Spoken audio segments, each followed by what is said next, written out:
going to be learning about the basic needs of employability skills. For the beginning of this course is actually directed toward people who really have not had any experience in the job market due to either military involvement straight out of high school. Maybe they haven't graduated from high school, or they might have just graduated from high school and are not planning on furthering their education and are really wanting to get a higher paid job straight into the workforce.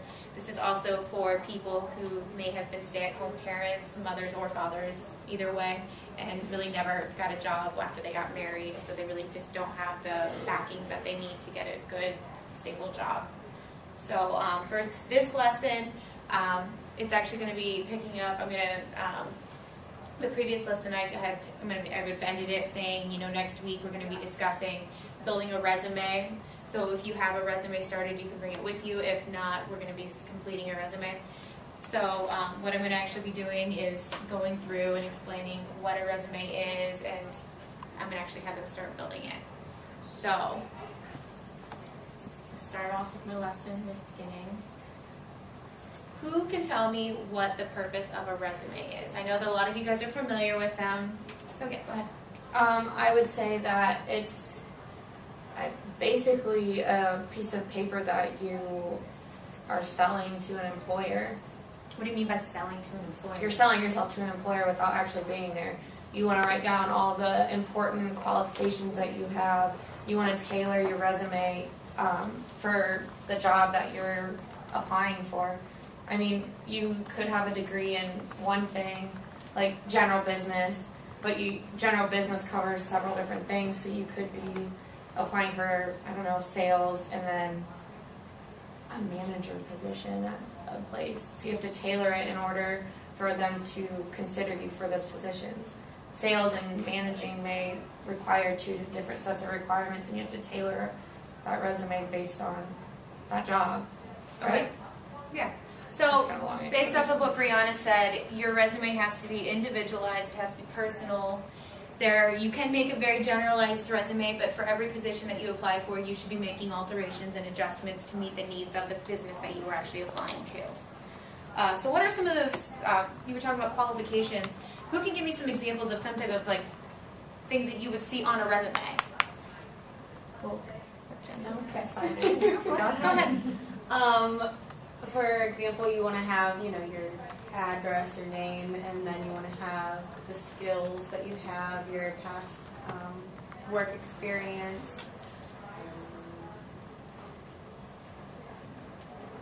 Well, who can add on to what Jen's saying? Go ahead, Brianna. I would say that any type of computer skill that you have, so if you're proficient in Microsoft Word, Excel, InDesign, the Adobe Suite, I think that would be crucial for any type of job if you know the technology. Like Jen said, your work experience, but also what you've done in that workplace. So if you are training employees, are you responsible for commission goals? Stuff like that. You want to tell them in short, little, sweet sentences what you accomplished at those jobs that qualify you for this next one. Okay, yeah. So basically you do want to have, you said your skills, so if there's any types of personal skills that you have, something that kind of sets you apart from somebody else, you want to make sure that you are listing those items. And I think Brianna kind of said that in a nice way, short and sweet. You don't want to be writing massive paragraphs for any portion of this. I think that's a common misconception that a lot of people have, is that when they're explaining themselves that they need to write this book about themselves, when really this is supposed to be a summarized version of yourself. What other types of things would you see on there? Talked about volunteer work. You might have volunteer work. If any of you guys have ever volunteered maybe at a food kitchen or some type of, maybe worked at a place where they donate clothes or a charity of some sort, if you've done anything like that, those would be good things to be listing onto your resume. Oh, yeah, go ahead, Brianna. Maybe your education, if you got a GED or you have a high school diploma. Yes. Yes, whatever education level you have, you want to list it. The goal is that if you do not have your high school diploma, you at least want to explain how far into high school that you have gone. just to say, and then the courses that you've taken, so that way they have some type of idea of what educational background that you do have. Any other things that you think you can think of? There's not a right or wrong answer. There are a few basic things that you will have to have on there, but you could have many other, I guess you could say, headings on your resumes. Yes, go ahead, Tammy. On the personal information, I don't know if she mentioned the, your address or email, way to get in contact with you. Yeah, your little identification block. That's what that's going to be. That portion of the resume is called an identification block. So that's going to be where you list your name, your address, your phone number, and that's not just one phone number. If you have a phone or a cell phone and a primary number, you should be listing both of those. An email address, basically that is their way of contacting you. So what I'm going to give you now, because I'm going to have you guys start constructing these and thinking about these, I'm going to go through what these are. One key important thing that I want you guys to think about, and as you're kind of looking at this sheet, it kind of gives you a brief description of it, but we're going to kind of, I feel like a confusing part and a very, I guess, underappreciated part of a resume is the objective. Many times people either cut it too short or make it way too long. And a lot of times when you're looking at an objective, and here I'm going to pull it up on here for you guys can see, I'm going to kind of talk us through it. What do you guys think an objective is? What does it mean to have an objective? Go ahead. Go ahead, either one. Like the purpose of, why you're applying for that position? The purpose? Yeah. What you're trying to, how you can contribute or So your what you strong can suit, contribute, I yes, guess. I think that was kind of the point that I was going to touch on.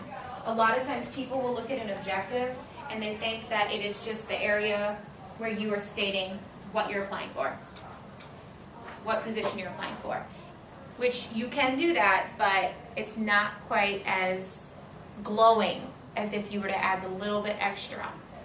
So if you look at that sheet there, and that's the same as what's up here, I'm just going to kind of talk about this. It says, provide an objective that states not only the position you are applying for, but also how your experience and or skill set will benefit the company or business. So a lot of people will make the mistake of writing to obtain a job as a bank teller, for example. You shouldn't just cut it off at that. You can do that, but it's not quite the good, proper etiquette for it. So what would be some things that you could add if you're explaining how your experience or skill set could benefit a company? What are some ways you could do that? Go ahead, DJ. That you have that you have experience working with people, the public, Okay. and so that would be a skill that a bank teller would need. Yes, exactly. If you work with people, if you've had any form of experience working with people, not maybe some of you haven't really gotten a whole lot of experience in an actual workforce of any sort or any working for a business, but maybe you have interacted in other types of organizations outside of employment. So let's kind of just build an example one together.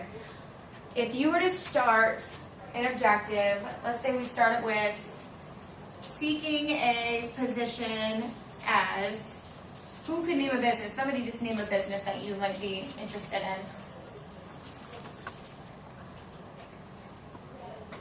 A business? Just a position at any company, or a company that you'd be interested in. What?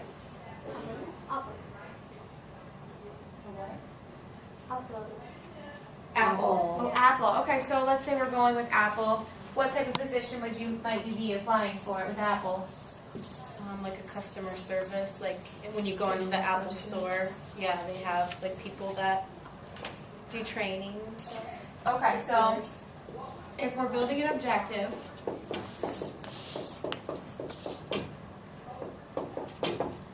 you might say, seeking a position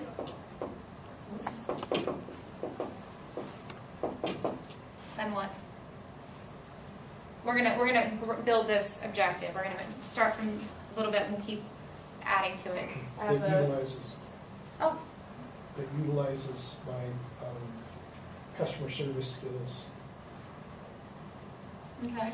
So we're just gonna, I'm continuing down here. You would keep going until we need to drop down to. Okay. Oh, So what are you doing? seeking We're a like I position. thought we were writing the whole objective. We're gonna just Okay. kind of play around with this just to get a good feel for what Oh. a good objective looks Sorry. like. Okay. So you said, continue, say what you said again, Steve. Utilization of customer service skills. That utilizes your customer service skills, is that what you said? Yes. Okay. Phone skills.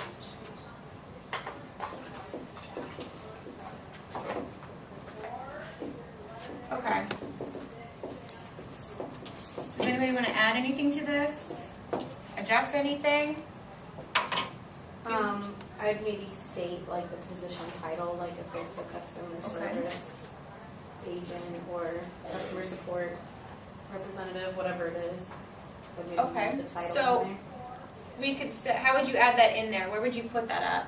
Like seeking a position as a customer support agent to utilize my customer service skills. Or, I'm gonna kind of And squeeze it in here. you might also mention the type of environment that you're going to be working in. Okay. Like fast-paced environment, whatever you perceive it to be. Okay, so right now, so far we'll add in the environment. So seeking a position as a customer support agent that utilizes my customer service skills. How would you add in the environment, Steve? In a, say, fast-paced environment. In a fast paced environment.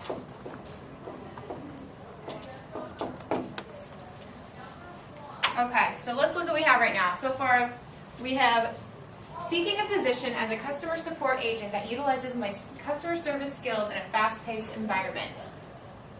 So let's think about is it meeting everything that an objective is looking for? Does it talk about the position that needs to be filled or that you're applying for? No, The it doesn't have a customer support- title. Does it have to have a title Isn't of that the job? Is that the title? It doesn't have Support a, agent, the A title. customer support agent. is that what the title is? That's what the title Oh, would be. Yeah, okay, if you're sorry. a customer service rep or something Okay. along those lines. Okay, So yeah, we have customer support agent. That's the person that you want to be. So you could also say maybe just customer service representative. Would you want to include Apple, like, The on that, company. or no? Yeah. You could As an say Apple customer support agent. yes. That would be yes. You can do that. Make it very personalized.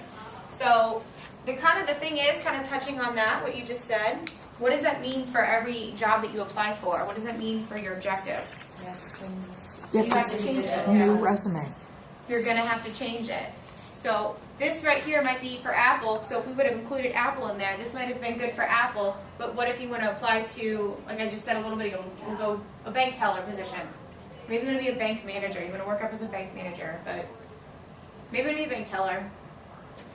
Would you use these same? I mean, you could. You might have to change a few words if it said Apple customer support agent.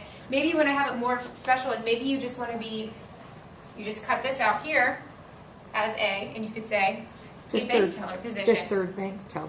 Exactly, you could do that. Some situations, or maybe you might have to go and apply for one that is going to be completely different than that you're not going to be using customer service. You might be doing something where you're applying for a position where you're all by yourself. So the important thing is to make sure that you do not put an objective in that does not fit the job description that you're applying for. It just shows that little bit of extra care that you considered when you were writing this. It shows them that you cared enough to point out, you're important to me, I'm directing this directly to you and nobody else. A lot of people will make a very generalized objective, which, great, it works, but it's not going to make you shine compared to other applicants. So I just wanted you guys to understand This right here, writing a very good one is very important. The controversial, I guess, conversation about it is, do you need an objective? Some people say you do, some people say you don't. Personally, I think it adds just that little extra touch on there to show that you are specifically speaking to them. Okay, so if you go down that list there, is everyone clear on what this is saying and why it's saying it? Is there any confusion? Okay, then we will move on. All right, so when you're creating a resume, you need to put things in order of importance. So first thing you want to do, say what you're doing. Why are you filling this out? What is this resume for? The next thing you need to be talking about here is your education. That's always, unless you do not have very high levels of education, then you might put down experience. It's always the level of importance according to what you have experienced or what your life is, what your actual offering is. But for in most cases, it's going to be your education level. So if you look here, you need to make sure that you're listing very, very important information. First of all, when did you complete the education process, or when did you stop going to the institution that you were going to? So, for example, if you were attending a high school, you might say, well, for my example would be, graduated from New Bremen High School in May of 2008. That was when I completed my high school diploma. So you need to make sure you just explain what did you achieve when you were there. Other than that, you need to make sure that you explain what did you achieve while you were, when I say achieve, I'm talking about like accomplishments outside of your diploma. Did you make it to National Honor Society? Were you able to maintain a 4.0 throughout high school? Were you awarded any types of awards when you were there? Maybe you earned a scholarship that you may or may not have used. These are all things that you need to list down. Or maybe you took 5 classes of science, so you are kind of skilled in science and have a background in science, and you really know a little bit about science. These are all things that you need to list down. You're basically describing your experience at that institution. And if you have college background, you put college first. You put your most recent and highest diploma or degree first. This will always go above your high school and then down.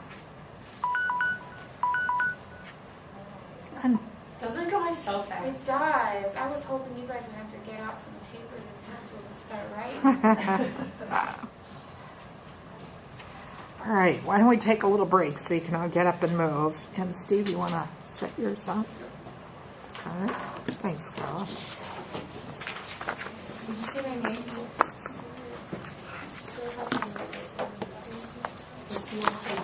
No margins, just that it had it. But the third one has really and so it's just like